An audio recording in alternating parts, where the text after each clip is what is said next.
udah tadi dokter Sandi udah.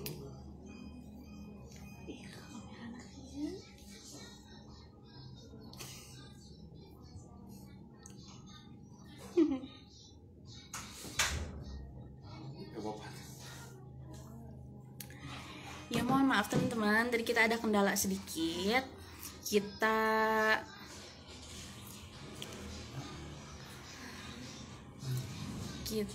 Kita masih nunggu dokter Sandinya untuk bergabung dengan kita.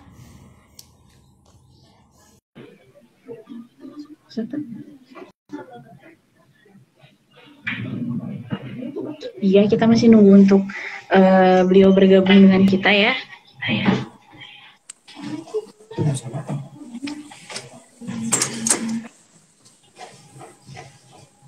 Iya, ternyata dokter Sani sudah bergabung dengan kita. Halo dok.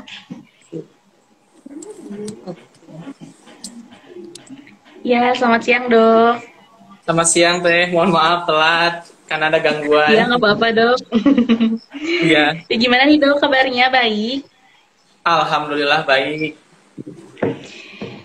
Ya nih kita udah nunggu-nunggu dokter karena kita mau mungkin kita awal dari edukasi dulu mungkin ya dok ya mengenai perbaiki penampilan dengan scaling gigi gitu ya dok ya. Baik. Kita mau langsung aja mulai. Assalamualaikum warahmatullahi wabarakatuh. Perkenalkan nama saya Dr. Gigi Sandi. Di sini saya akan membahas edukasi sedikit mengenai pentingnya scaling terhadap rongga mulut. Yang pertama, sebelum saya bahas ke materi, pintu masuk makanan itu kan dimulai dari rongga mulut. Alangkah lebih baiknya pintu masuk makanan tersebut dalam keadaan kondisi yang oral hygiene itu paling bagus. Contohnya, membersihkan karang gigi terlebih dahulu. Kenapa sih karang gigi harus dibersihkan? Karena yang pertama, karang gigi itu ada beberapa penyebab bau mulut.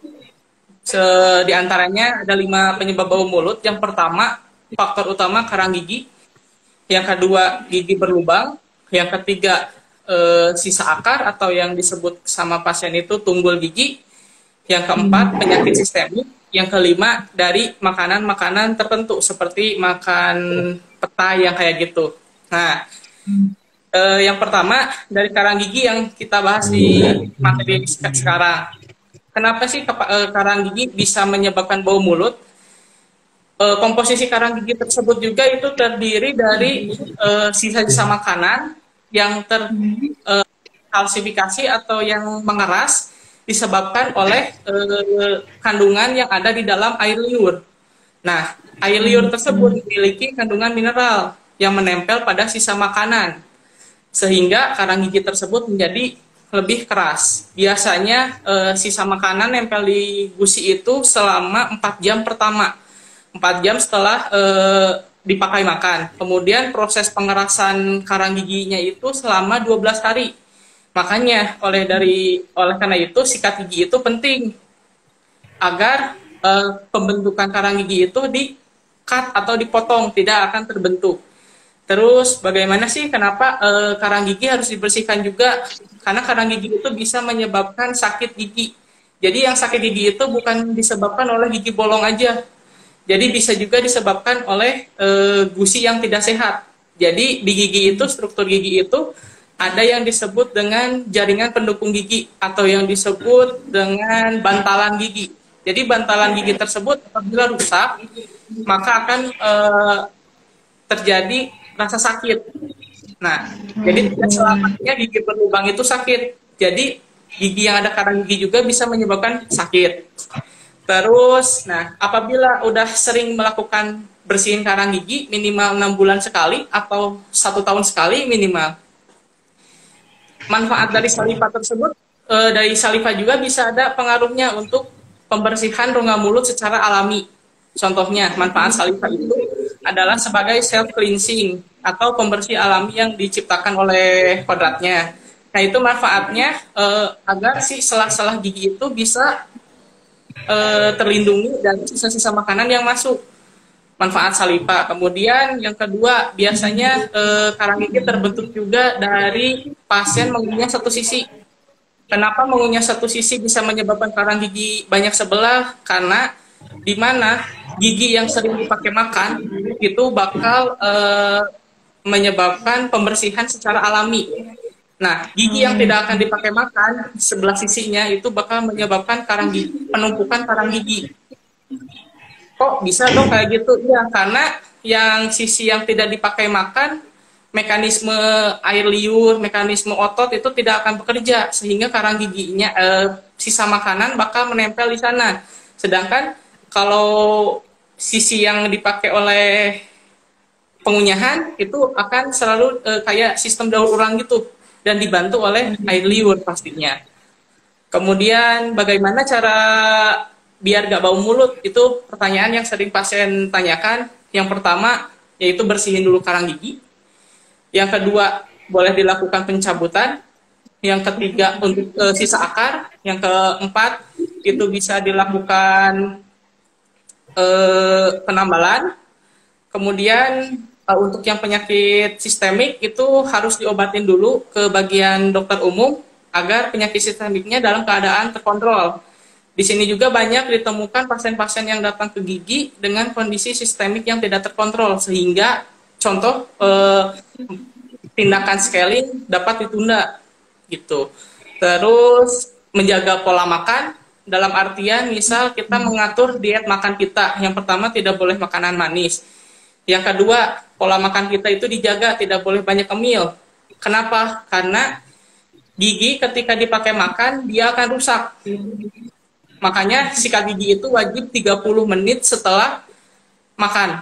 Nah, setelah makan, misal kita makan jam 7 pagi, kemudian makan selama 1 jam, sampai jam 8, jam setengah 9, kita baru melakukan sikat gigi.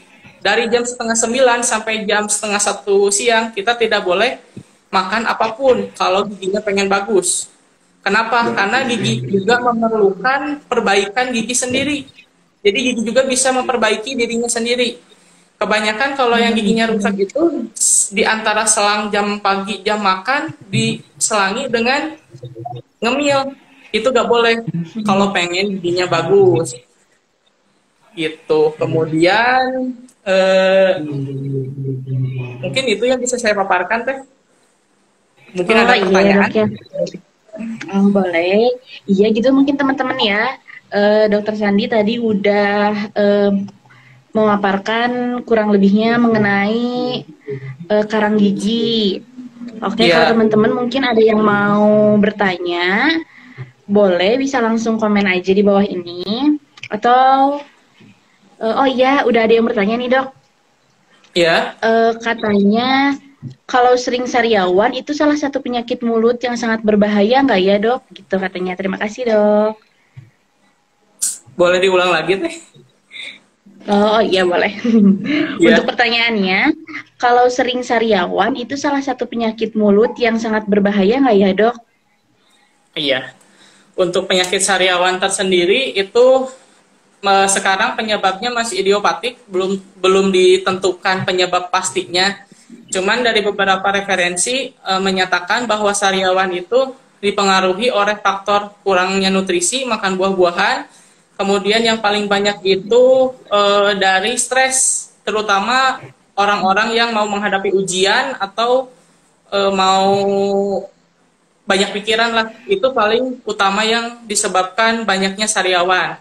Nah, apabila sariawan yang biasa aja itu biasanya jumlahnya tidak lebih dari 3 biji. Ada yang 1, ada yang 2, ada yang 3. Dan diameternya juga paling gede cuman 0,5 mili.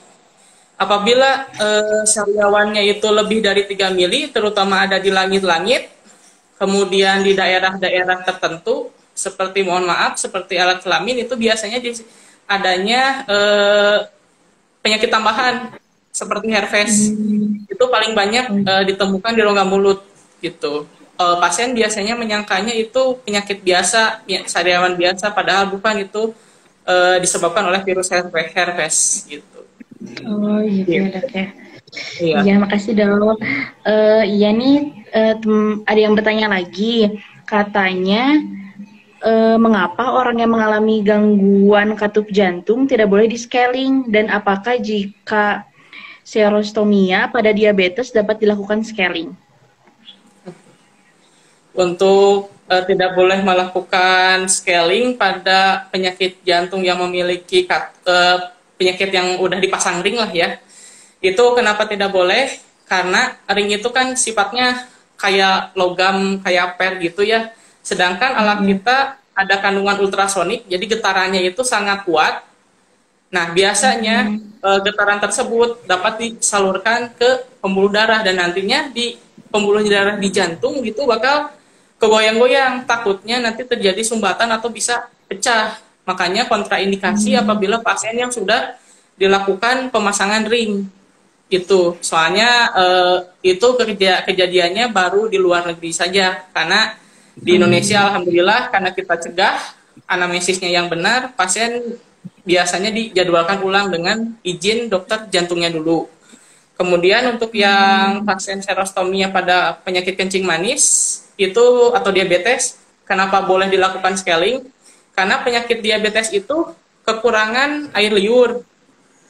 Sedangkan kita memerlukan air liur tersebut buat pembersihan rongga mulut secara alami. Oleh karena itu kita dibantu dengan cara scaling gitu. Dan tujuannya juga kalau yang penyakit kencing manis atau diabetes biasanya giginya itu goyang-goyang dan karang giginya lebih cepat terbentuk dibandingkan dengan pasien yang biasa gitu. Makanya untuk penyakit diabetes, hipertensi, penyakit jantung yang tidak ada bekas pemasangan ring itu boleh dilakukan scaling. Oh gitu ya dok ya. Ya terima kasih dok. Ada pertanyaan lagi nih dari teman kita. Katanya apakah diperbolehkan untuk scaling gigi bagi wanita hamil? Apakah ada efek terhadap kandungannya dok? Oke. Untuk wanita hamil itu sebenarnya tindakan untuk bagi wanita hamil itu boleh di trimester kedua dan ketiga. Untuk scaling dan penambalan itu boleh dilakukan. Tapi untuk pencabutan, meskipun dalam jurnal dibolehkan untuk dilakukan pencabutan, cuman ini berpengaruhnya terhadap psikologis pasien. Takutnya psikologis pasien kan tidak bisa membedakan yang rasanya sakit dan kerasa. Takutnya nantinya dia malah kontraksi jadi bahaya. Kemudian untuk scaling sendiri sama penambalan itu boleh dilakukan karena tidak ada efek samping apapun terhadap janin. Tapi harus di trimester keempat, kedua dan ketiga. Gitu. Oh gitu ya dok ya, iya. Berarti bisa ya untuk ibu hamil. Boleh. Iya, ada pertanyaan lagi. Dok, penumpukan karang gigi itu dipengaruhi sama genetik atau enggak ya? Kalau penumpukan karang gigi tidak dipengaruhi oleh genetik, cuman itu lebih ke perilaku pribadi. Apakah pasiennya bisa menjaga kebersihan mulut? Kan beberapa pasien ada yang rajin sikat gigi, ada yang malas. Terus paling kalau yang dari genetiknya dari struktur gigi aja, itu hubungannya sama gigi berlubang. Kalau untuk karang giginya mah tidak ada. Cuman ada satu yang bisa dari genetik itu stent yang di leher gusi depan biasanya suka berwarna hitam. Padahal dia sikat gigi rajin, tapi dok suka ada warna hitam. Itu karena dia kelebihan zat besi di dalam darahnya. Sedangkan cairan air liur dibuat ada dari bahan dari lemfosit darah juga. Sedangkan yang namanya darah apabila kontak dengan udara dia bakal menjadi hitam. Makanya dia banyak menempel di leher gusi, jadi kehitaman. Kalau ada pasien yang kayak gitu biasanya wajib 6 bulan sekali dilakukan scaling. Karena kalau tidak hitamnya makin banyak gitu. Oh gitu. Iya. Sama ini nih katanya kalau aku nggak bisa berhenti ngemil dok, gimana solusinya? Pengen gigi bagus tapi ngemilnya tetap jalan, gitu katanya dok. Paham. Kalau pengen banyak ngemil tapi gigi bagus, boleh ngemil. Karena tiap orang punya kebiasaan masing-masing. Cuman kalau bisa dijadwalkan saja gitu ngemilnya. Kalau mau ngemilnya diseretin bareng setelah makan. gitu. Jadi kasihlah waktu buat si gigi tersebut untuk memperbaiki dirinya sendiri. Karena pada waktu gigi dipakai makan, grafik kerusakannya itu naik. Nah, setelah dia makan, 30 menit setelah makan, dia grafik perbaikannya turun. Jadi semakin memperbaiki diri. Nah, selama proses tersebut, kita tidak boleh ngemil. Jadi kita bisa akalin ngemilnya itu dimajuin atau mau diundurin aja. Itu. Jadi kasihlah waktu pada gigi kalian buat memperbaiki dirinya sendiri. Karena air liur juga sangat membantu untuk memperbaiki gigi tersebut. Oh ya, terus sama itu banyakin makan makanan yang sayur-sayuran, buah-buahan, atau boleh dibantu dengan makan permen yang tanpa rasa atau yang disebut chewing gum. Itu sangat membantu menstimulasi air liur semakin banyak. Gitu. Oh gitu ya dok ya. Ya makasih dok. Kita Ya. ada yang nanya lagi nih. Boleh. Katanya apakah sikat gigi 30 menit setelah makan dapat digantikan dengan kumur-kumur dengan antiseptik saja? Di sini kita garis bawahi antiseptik obat kumur ya sama menggosok gigi itu sebenarnya itu agak berbeda. Lebih baik digunakan oleh sikat gigi saja karena biasanya kita memakai antiseptik itu apabila ada contoh sariawan atau lesi-lesi atau luka-luka di dalam rongga mulut itu boleh pakai antiseptik atau obat kumur. Tapi kalau untuk membersihkan karang gigi kan itu logikanya itu kan sisa makanan dan harus fisik, bentuknya fisik. Makanya dihilangkannya juga oleh fisik sendiri gitu. Beda sama obat kumur-kumur itu cuman masuk aja dan dia tidak bisa membersihkan. Sama halnya kayak air liur.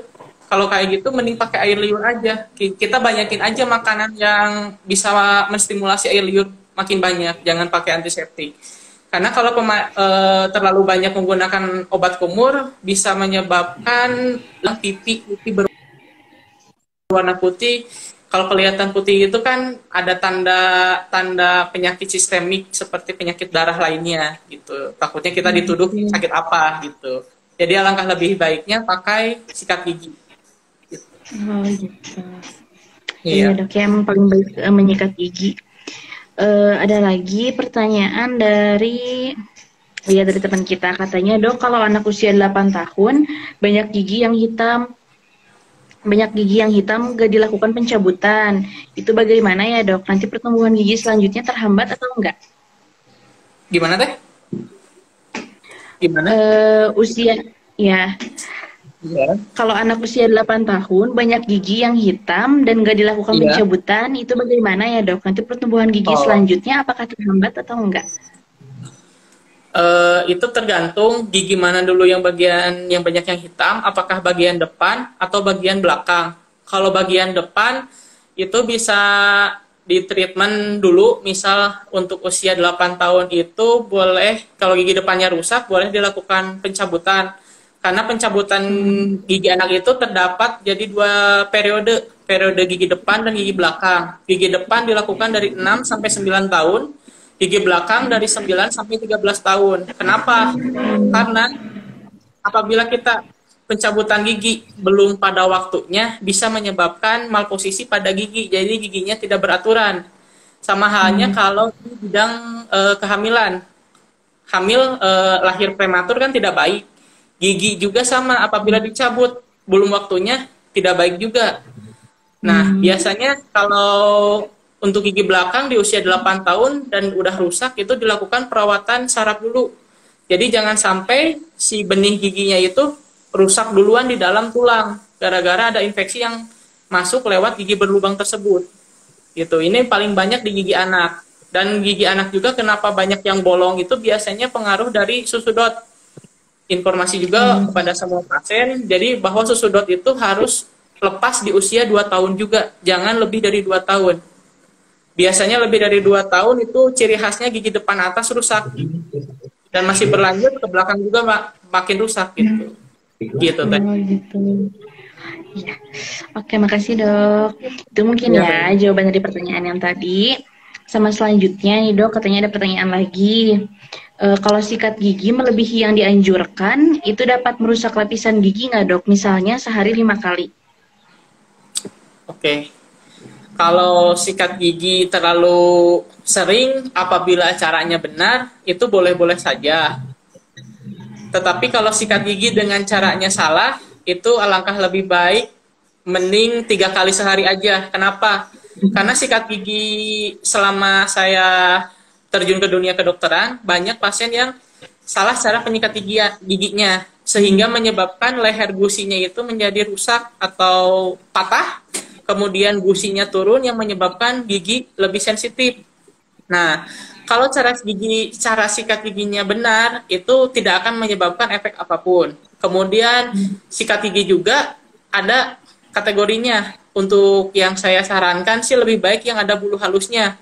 Kenapa? Karena biar lapisan gigi yang bagian leher gusinya tidak terkikis dengan cepat. Gitu kan. Kebanyakan pasien pengen lebih bersih, semakin keras sikat giginya semakin bagus. Itu salah. Malah semakin linu giginya. Kasihan. Gitu. Oh gitu ya dok ya. Iya. Iya. Eh, Terima kasih dok jawabannya. Mungkin Ya. ada teman-teman yang mau nanya lagi. Sama gini dok, biasanya pasien-pasien kita biasanya kan nanya dulu nih sebelum scaling. Katanya kalau scaling itu bisa bikin gigi renggang nggak sih? Itu tuh bener apa enggak ya dok ya? Oh iya. Scaling bisa menyebabkan gigi renggang itu salah banget. Tapi yang benarnya itu karang gigi bisa menyebabkan gigi renggang. Itu karena karang gigi tersebut kan banyak bakteri sehingga si jaringan pendukung gigi atau bantalannya itu dia menjadi rusak. Nah, dalam keadaan dia rusak, gigi menjadi goyang. Nah, dalam keadaan goyang, kita scaling, terus kan si giginya masih goyang. Sedangkan perbaikannya 3 bulan. Biasanya sama lidah suka didorong-dorong ke depan. Jadi pas perbaikannya itu pas giginya lagi tonggos ke depan, makanya dia lebih carang-carang. Makanya pembersihan karang gigi itu tidak boleh 5 tahun sekali, bahkan ada yang seumur hidup baru 1 kali. Itu gigi depannya pasti banyak yang carang-carang. Nah, kalau kayak gitu bukan gara-gara scaling, tapi gara-gara karang gigi tersebut yang merusak dulu jaringan pendukung gigi, sehingga giginya goyang. Pas waktu dia melakukan penyembuhan, posisinya salah, makanya dia carang-carang gitu. Oh gitu. Iya. Terus dok setelah scaling itu ada efek sampingnya atau enggak ada? Untuk beberapa pasien yang mengalami penyakit, kan penyakit gusi ada 2, ada penyakit di gusinya sama jaringan pendukungnya. Apabila yang penyakitnya baru sampai gusi, biasanya ada efek linu sampai 1-7 harian.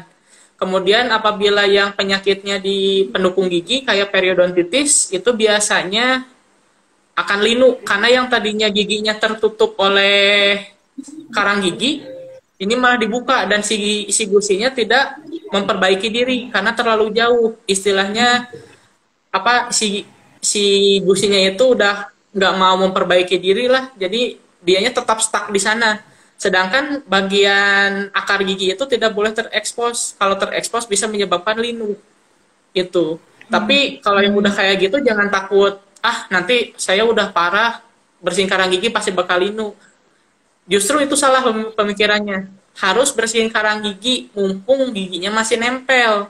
Jangan sampai giginya kalau udah nggak nempel baru dibersihin karang gigi.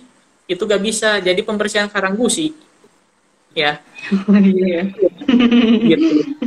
Iya ya dok ya. Iya nih dok, teman kita ada yang bertanya lagi, katanya, Ya. dok apakah dental floss dapat membantu membersihkan karang gigi? Dental floss sangat membantu banget. Dental floss itu terutama saya anjurin pembersihan penggunaan dental floss itu digunakan pada semua bagian gigi. Cuman kalau emang kitanya males banget, utamain gigi depan rahang bawah aja dulu karena yang paling banyak terbentuk karang gigi itu gigi depan rahang bawah. Jadi diusahain bersihin yang depan dulu aja, itu yang paling banyak. Dan dental floss itu bisa ada dua tipe, ada yang benang, biasanya isinya itu 50 meter, cuman pemakaiannya agak susah. Terus ada yang kayak bentuk tusuk gigi, itu gimana eh, enaknya orang-orang aja gitu. Karena ada yang seneng pakai benang, ada yang seneng pakai yang bentuknya kayak tusuk gigi. Tapi bukan tusuk gigi ya, yang ada benangnya gitu. Oh gitu. Ya dok, kasih jawabannya. Sama kalau setelah scaling itu apakah harus ada makanan yang dihindari dulu atau nggak apa-apa makan makanan apapun dok? Kalau setelah di scaling ada makanan yang harus dihindari seperti makanan yang bersuhu lebih atau bersuhu kurang karena bisa menyebabkan rasa linu, sama makanan asam itu bisa menyebabkan gigi linu. Jadi sementara untuk pasien yang penyakitnya di gusi aja itu 1 sampai 7 hari makan makanan yang bersuhu normal dulu gitu, dalam artian suhu ruangan lah, jangan terlalu panas, jangan terlalu dingin. Oh gitu. Iya dok. Ada pertanyaan lagi juga nih dari teman kita.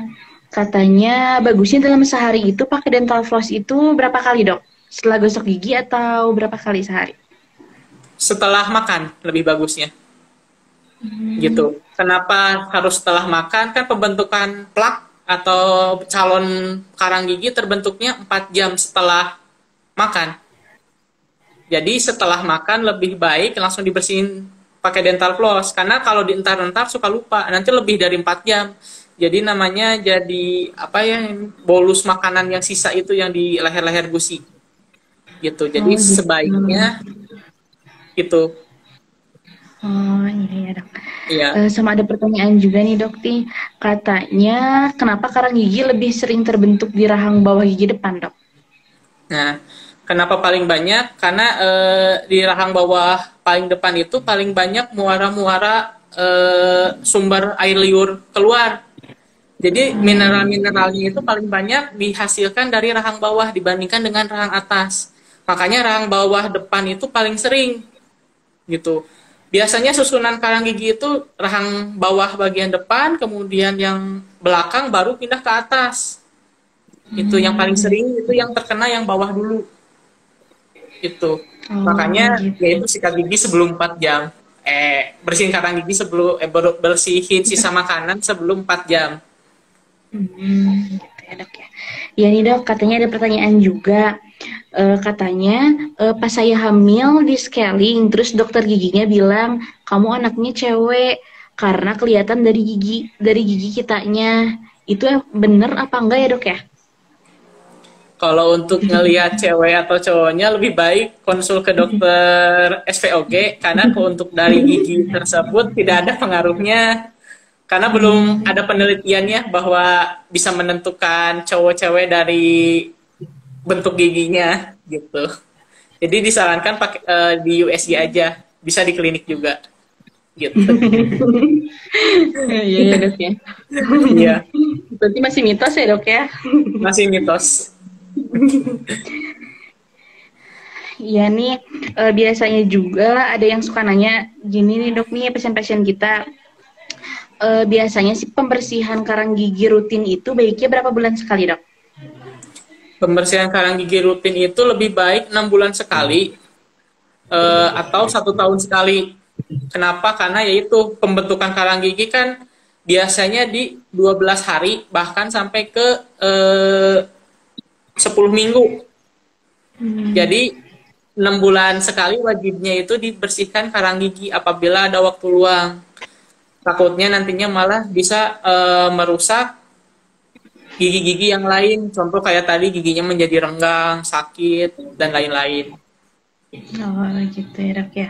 Iya. Iya, sama biasanya katanya kalau biasanya penumpukan karang gigi itu lebih berisiko sama orang yang aktif merokok, sering minum kopi, teh, itu tuh bener apa enggak ya dok ya? Itu lebih tepat sih. Kenapa? Karena dari rokok kan ada nikotin, kalau dari teh kan ada stain. Stain itu pewarnaan pada gigi. Sedangkan yang namanya pewarnaan itu kan bukan struktur dari gigi. Nah, si pewarnaan tersebut kan nempel gigi. Sehingga bakteri-bakteri itu lebih mudah menempel. Kondisi gigi yang baik itu harus selalu licin. jangan kasar. Makanya apabila ada yang giginya bentuknya kasar akan lebih mudah terkena gigi bolong. Nah, sedangkan kalau dari Gitu. kopi dan rokok itu kan ada nikotinnya yang nempel. Itu seperti membuka pintu masuk buat sisa makanan atau bakteri yang nempel di sana. Itu. Oh gitu. Ya, makasih dok jawabannya. Mungkin dari Ya. teman-teman lainnya mau ada yang bertanya, boleh silahkan. Oh iya dok, katanya ada pertanyaan lagi. Katanya dok, kenapa ya gigi bisa patah setengah-setengah? Itu penyebabnya dari apa ya dok? Gigi bisa patah setengah-setengah. Giginya berlubang. Kalau giginya berlubang itu biasanya gigi itu bolong tidak akan langsung gede langsung bolong gitu. Dia bolongnya kecil terlebih dahulu, tapi itu di dalamnya kayak bikin gua. Nah, suatu saat kita dipakai makanan yang keras, gigi tersebut rapuh. Akhirnya dia istilahnya ngejeblos gitu. Makanya kelihatan giginya bolong gede. Nah, dari kayak gitu kan bentuknya nanti kayak mangkok. Nah, kita tetap nggak mau ke dokter gigi, nggak mau ditambal, akhirnya gigi tersebut dipakai makan juga yang keras-keras. Akhirnya ada bagian sisi yang patah karena ada bagian jaringan gigi yang tipis. Kenapa tipis? Karena dimakan oleh bakteri tersebut, sehingga gigi tersebut menjadi rapuh. Itu.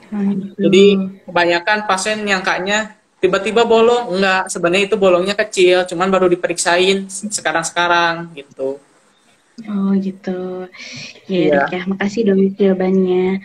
Mungkin ada teman-teman Iya. lagi yang mau bertanya, boleh silahkan. Oh iya nih, ada yang bertanya juga, katanya apakah scaling tercover oleh BPJS atau tidak? Kalau tidak, berapa biaya yang harus dibayar untuk satu kali scaling?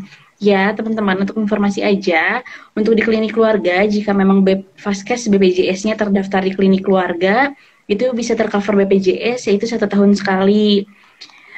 Dan untuk biayanya jika tidak menggunakan BPJS di kita biayanya 150.000 sudah kurang lebih sudah semua gigi gitu. Kalau ada teman-teman yang mau langsung periksa ke dokter atau konsul bisa langsung ke klinik keluarga aja. Gitu. Ada pertanyaan lagi dari teman-teman yang lain? Iya. Oh iya, katanya ada pertanyaan lagi nih dok. Kalau gigi bungsu semuanya sudah dicabut, ada pengaruhnya nggak dok? Bakal jadi gimana gitu katanya? Oh. Untuk gigi bungsu yang udah dicabut itu tidak ada pengaruhnya sama sekali. Karena dari gigi bungsu sendiri itu sebenarnya ada yang bermanfaat, ada yang tidak bermanfaat. Tapi kebanyakan sampai sekarang gigi bungsu malah menyebabkan sakit, jadi lebih tidak bermanfaat. Jadi alangkah lebih baiknya mending diambil kalau gigi susu. Kenapa? Karena bisa menyebabkan bengkak, terutama pada musim hujan seperti ini. Karena daya tahan tubuh sering turun karena faktor perilaku juga gitu.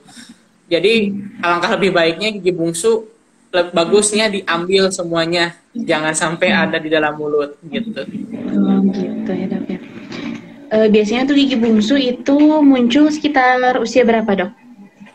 Usia 17 sampai 27 tahunan Oh gitu, itu. sekitar usia Ya. segitu ya dok ya. Iya. Iya. Mungkin ada teman-teman yang mau bertanya lagi, boleh silahkan. Kita juga jarang-jarang ya dok ya bisa live streaming gini. Oh iya, ada yang bertanya lagi nih dok. Katanya manfaat veneer apa ya dok selain untuk estetik? Terus kerugiannya apa dipasang veneer? Kalau veneer untuk biasanya itu ditanya dulu motivasi pembuatan veneer buat apa? Apakah buat pekerjaan atau buat mengembalikan kepercayaan diri karena giginya contoh patah. Jadi jangan semata-mata di veneer itu pengen gaya. Itu kebanyakan dokter gigi itu agak kurang serak gitu. Jadi kalau di veneer itu eh,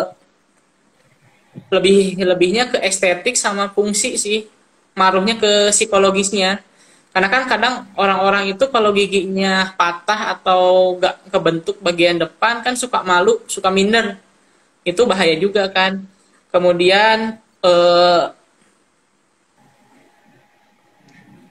kerugiannya buat veneer itu untuk veneer yang gigi utuh, apabila tuntutan pekerjaan ya gak ada kerugian. Cuman ada bagian lapisan gigi yang diambil hanya selapis tipis, mungkin 0,5 mm yang diambilnya, hanya sedikit banget gitu. Cuman itu doang.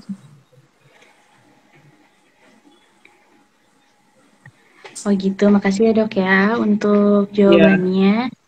Boleh untuk teman-teman, kita masih ada waktu nih untuk ada yang mau bertanya, bisa langsung komen di bawah aja ya. Kita ada waktu 10 menit lagi untuk kalau teman-teman ada yang mau bertanya, boleh silahkan. Oh iya dok, biasanya ada pertanyaan juga nih, kalau karang gigi yang nggak dibersihin itu bisa membuat gigi kuning juga nggak sih? Kalau karang gigi itu gak dibersihin, beberapa kasus ada yang bisa menyebabkan kuning. Contohnya itu pada perokok sama peminum teh atau kopi. Jadi kan dia awal mulanya adanya stain, jadi pewarnaan yang dari makanan nempel gigi. Nah si kuningnya itu dari sana. Terus ada juga beberapa kuning gigi itu emang bawaan gitu. Karena untuk ngelihat gigi putih atau kuningnya itu ada ukurannya. Jangan dilihat gara-gara dari jarak jauh, si ini giginya kuning, si ini giginya putih. Nggak bisa. Karena kita kecerahan gigi itu dipengaruhi oleh kulit kita juga. Biasanya untuk yang kulitnya putih itu biasanya giginya lebih agak kekuning-kuningan. Kalau kulitnya hitam biasanya giginya lebih putih. Itu jadi kalau emang diukur dari kasat mata penilaiannya kayak gitu, tapi kalau secara dunia kedokteran gigi kita ada alatnya, set guide namanya, nanti diukur dulu gitu. Oh gitu. Iya nih dok, ada yang bertanya juga, katanya dok apa yang bakal terjadi kalau gigi bolong dibiarin? Gigi bolong dibiarin bisa menyebabkan bengkak. Bengkak kalau gigi atas biasanya bengkaknya itu sampai ke matanya terangkat dan bisa jadi juga sinusitis. Kemudian untuk gigi yang bawah itu biasanya bengkak di leher. Kalau udah di pipi dulu, nanti turun ke leher. Kalau udah di leher biasanya ada sesek. Nanti di sini keras kayak papan. Itu yang paling bahaya kalau dari gigi bawah. Kalau gigi atas paling sinusitis sama bengkak aja. Gitu. Iya dok. Ini ada yang tanya lagi nih, katanya mengenai gigi bungsu. Dok mau tanya apa aja ciri-ciri gigi bungsu yang harus dicabut? Ciri-ciri gigi bungsu yang harus dicabut ketika posisinya tidak saling menyentuh antara rahang bawah dan rahang atas. Contohnya kebanyakan gigi bungsu itu tertidur dan terbenam di dalam tulang. Nah, di dalam tulang tersebut, gigi tersebut tumbuh karena salah arah, sehingga mendesak gigi yang di depan. Bakal menyebabkan sakit juga, dan bisa menyebabkan infeksi juga terhadap gigi tersebut. Jadi, apabila gigi bungsunya itu masih terbenam, ada yang kena infeksi, ada yang enggak. Kalau yang enggak, ya itu aman. Cuman kalau yang kena infeksi, itu yang bahayanya. Itu. Gitu ya dok ya. Iya. Oh iya, ada pertanyaan lagi dok, katanya gigi taring saya impaksi, apakah itu jadi faktor risiko saya terkena sinusitis dok? Impaksinya di rahang atas, solusinya gimana dok? Kalau gigi impaksi gigi taring itu biasanya lumayan banyak juga selain dari gigi bungsu paling belakang. Gigi taring kalau emang giginya di foto ronsenannya tidak ada gambaran infeksi, contoh kayak kista atau apapun, itu sebenarnya aman-aman aja. Cuman kalau ada infeksi, biasanya kalau ada pembengkakan atau terjadi lapisan epitel di foto ronsenannya, itu harus diangkat. Soalnya beberapa juga ada kasus yang gigi impaksi, setelah dioperasi ternyata ada tumornya gitu. Oh gitu. Jadi alangkah lebih baiknya di foto ronsen terlebih dahulu. Gitu. Oke dok, makasih jawabannya. Ada yang nanya lagi nih dok, katanya dok kalau gigi hitam itu disebabkan apa ya? Terus cara bersihinnya gimana? gigi hitamnya itu apakah karena yang genetik tadi ataukah dari gigi berlubang. Kalau gigi berlubang itu wajib dibersihkan dulu dan lalu ditambal. Kemudian kalau yang dari genetik itu hanya scaling aja. Genetik itu ya kelebihan di darahnya zat besinya itu sehingga banyak pewarnaan di leher gusi hitam-hitam. Tapi kalau dia karena bolong, alangkah lebih baiknya dilakukan penambalan sebelum bolong tersebut kena saraf giginya. Betul. Iya dok. Sama ada yang bertanya lagi nih dok, katanya, dok saya mau tanya gigi geraham saya ada bintik-bintik hitam, apakah harus ditambal? Untuk bintik-bintik hitam biasanya kita dicek terlebih dahulu. Ada yang namanya alat gigi itu sonde. Jadi bentuknya kayak jarum. Apabila sonde tersebut nyangkut terhadap bintik tersebut, alangkah lebih baiknya dilakukan penambalan. Karena biasanya kalau nyangkut tandanya giginya udah berlubang dalam. Jadi bisa dilakukan penambalan sebelum giginya besar gitu. Terus untuk masalah gigi bolong, untuk masalah gigi bolong, sebisa mungkin jangan minta dicabut kalau gigi tersebut, kalau dokter giginya masih bisa mempertahankan. Karena gigi cuma dikasih 1 kali dalam seumur hidup, jadi sayangilah gigi kalian. Iya ya dok, betul dok. Ya. Terus ada juga nih yang bertanya, katanya, dok sebetulnya apa penyebab utama bau mulut? Walau gigi tidak ada yang bolong, kadang tetap terasa bau mulut. Gigi gak ada yang bolong, itu biasanya ada karang gigi yang tidak ketahuan. Contoh di rahang atas paling ujung. Biasanya di bagian sana banyak penumpukan plak.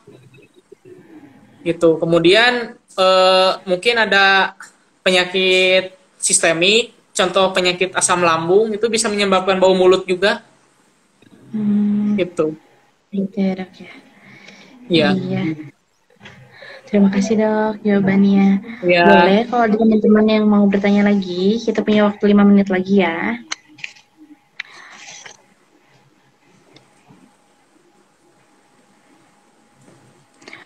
Oh iya nih. Rata-rata kan kalau memang giginya awalnya sensitif terus nanti di scaling itu nggak apa-apa atau gimana dok? Iya. Gimana teh?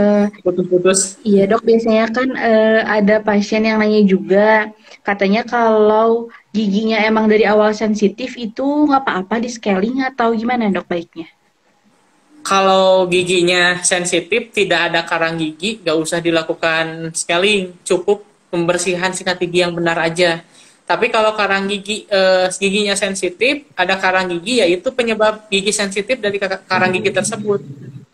Jadi nanti pas waktu penanganan scalingnya banyak istirahatnya gitu. Yang penting pasien sembuh aja, gitu. Daripada tidak dibersihkan sama sekali, malahan bisa menyebabkan parahnya gigi tersebut, bahkan bisa copot.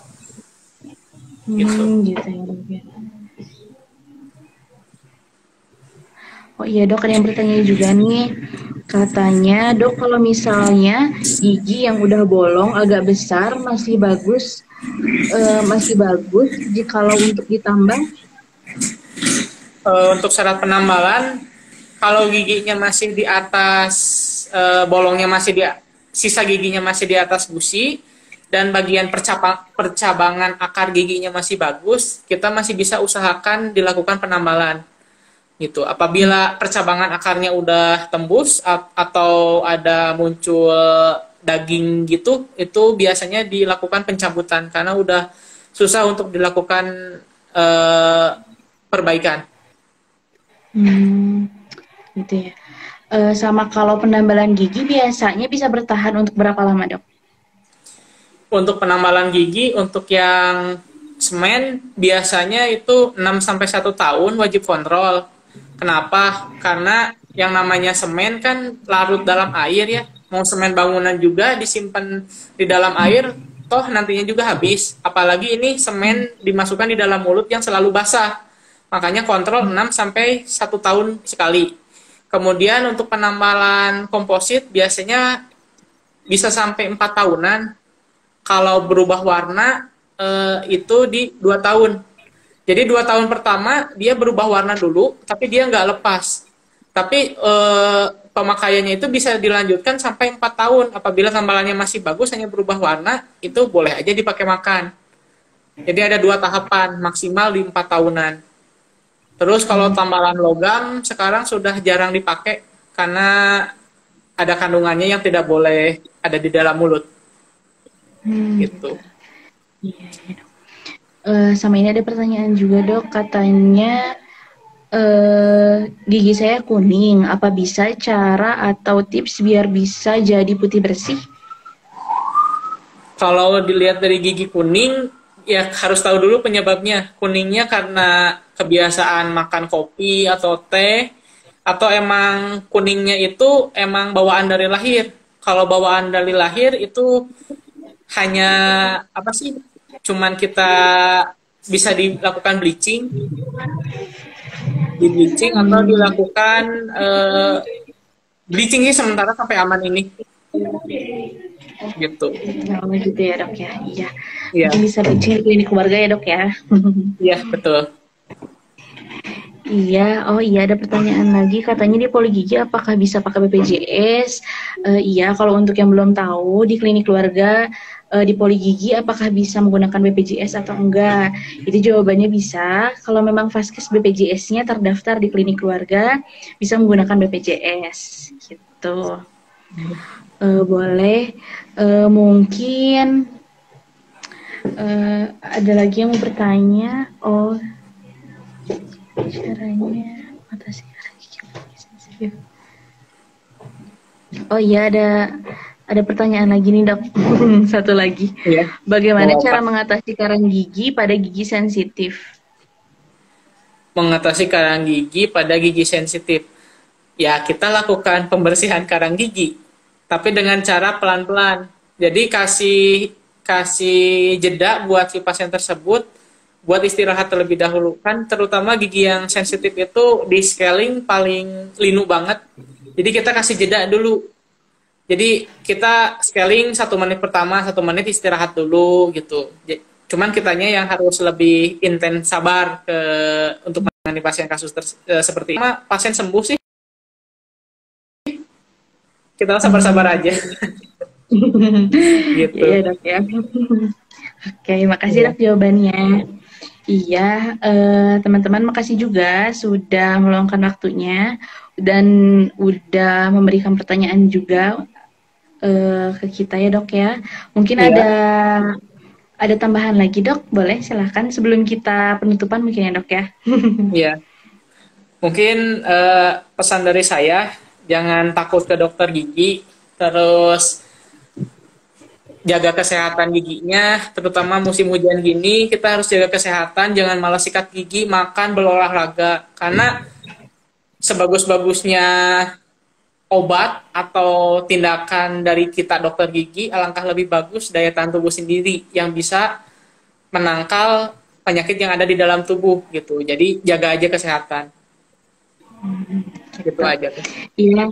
Terima kasih banyak juga, Dok, untuk waktunya bisa meluangkan waktu dengan kita biar bisa edukasi dan nambah ilmu yang baru lagi ya, Dok ya. Terima kasih banyak juga. Iya, buat teman-teman juga. Kita terima kasih banyak sudah meluangkan waktunya. Dan untuk informasi lebih lanjut atau memang pengen diperiksa langsung nih sama dokternya, bisa langsung aja ke Poli Gigi Klinik Keluarga. Jadwalnya ada Senin sampai Sabtu. Untuk jadwal pagi ada jam 8 sampai jam 12 siang, dan sore ada jam 2 sampai jam 6 sore. Atau bisa informasi lebih lanjut, bisa langsung aja ke WhatsApp Klinik Keluarga. Bisa dilihat di bio Instagram Klinik Gigi. Nah, dan buat teman-teman juga yang belum memfollow Instagram Klinik Keluarga, boleh langsung di-follow aja.